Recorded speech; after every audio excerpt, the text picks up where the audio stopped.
Déjà, il faut savoir que les hépatites sont des maladies dues à un virus et qu'il existe 5 types d'hépatites: A, B, C, D et E.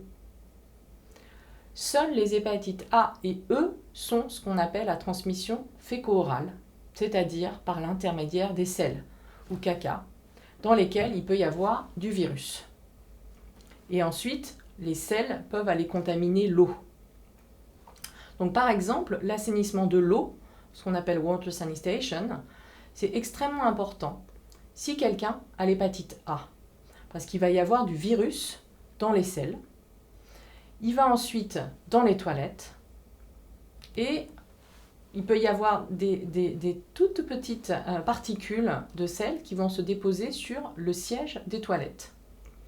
Il va ensuite partir, quelqu'un d'autre va entrer dans les toilettes, il va utiliser les toilettes et après, cette personne peut avoir les virus sur les mains.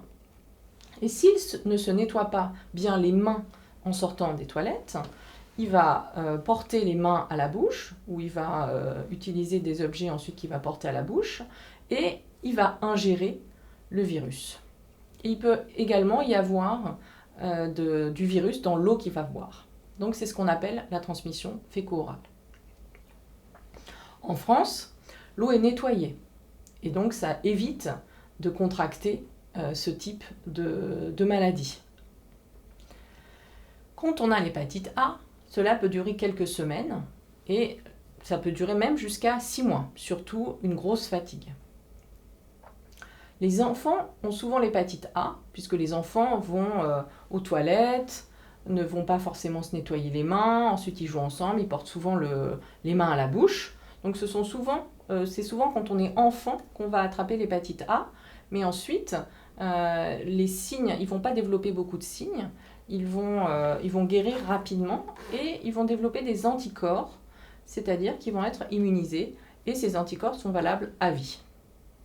Chez les adultes, par contre, donc les adultes qui n'ont jamais rencontré l'hépatite A quand ils étaient enfants, les adultes vont avoir une forme un peu plus sévère, donc il peut y avoir une grande fatigue, et chez les adultes encore plus âgés, il peut y avoir une hépatite, une forme qui peut être mortelle. Quant à l'hépatite E, elle provoque la même chose, les mêmes signes que l'hépatite A, et elle se transmet de la même manière par voie féco-orale, et donc c'est possible d'être contaminé également par de l'eau contaminée par les selles. Et l'hépatite E est surtout dangereuse pour les femmes enceintes.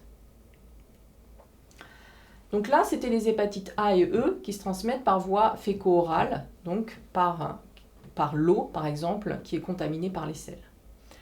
Les hépatites B, C et D ne sont pas transmises par de l'eau. Elles se transmettent par le contact avec du sang ou par voie sexuelle. Il faut un contact avec du liquide biologique.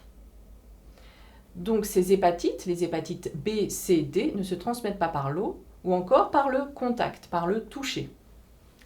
Et surtout, les hépatites B et D sont aussi des infections sexuellement transmissibles. Et l'hépatite C peut être transmissible sexuellement dans certaines conditions, comme par exemple des hommes qui ont des relations sexuelles avec des hommes.